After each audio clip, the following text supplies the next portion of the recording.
Boxing Voice. We're 30th, we'll see. But we'll see when he gets back in the ring.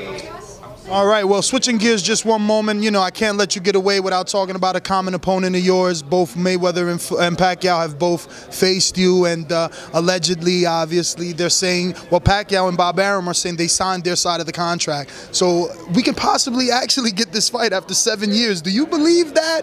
Or, you know, or are you at least optimistic that it could happen for Cinco de Mayo?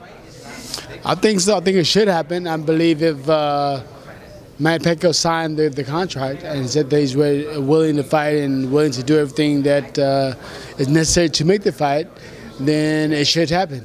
Now, you've been in there with Floyd, but let's talk about out of the ring, because that's where most of the battling happens, at the negotiation table. Now, for many years, the negotiation between these two couldn't be made for different reasons, but mostly for financial. Floyd wanted a bigger cut. When you were negotiating, did you have to go back and forth, or did you know, you're Floyd Mayweather, we know you're undefeated, I got to take what you give me? Or were you, because you come with name value, as does Pacquiao, you know, you're a legend, you multi-division champion, were you able to negotiate and get what you felt you deserved as well? How hard is it to deal with this guy? Well, it's kind of hard to negotiate with anybody. With Floyd, now that he is undefeated, he has a lot of wins, victory. I mean, it's probably gonna be hard to negotiate. Being that Pacquiao got knocked out or whatever his last fight with Marquez, a person that Floyd beat.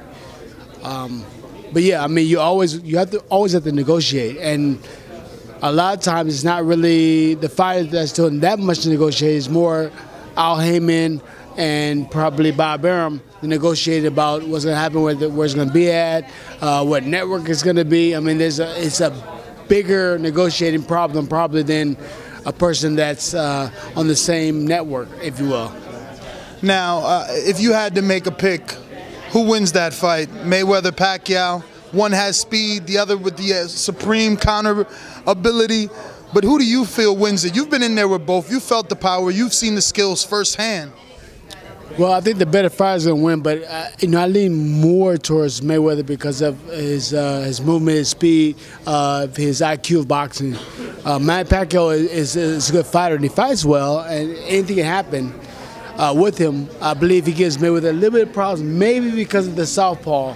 But I know when I fought Manny Pacquiao, I was injured. I had a popped Achilles, and I was able to evade him a lot and get out of the way and able to pot shot him sometimes. So if I was a little injured, I know Floyd's not. So it's going to be a surprise probably for Manny Pacquiao, I think.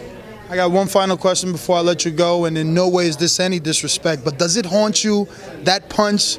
You landed the punch that people still talk about on Floyd, almost put him down. I mean, it doesn't haunt me really, because I know that even with that fight I was injured with a pulled groin.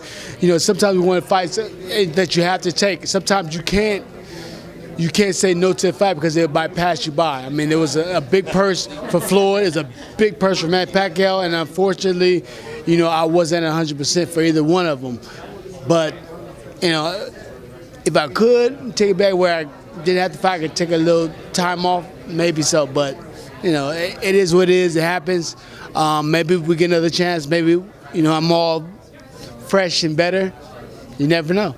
So you're saying you'll actually step back in there with him?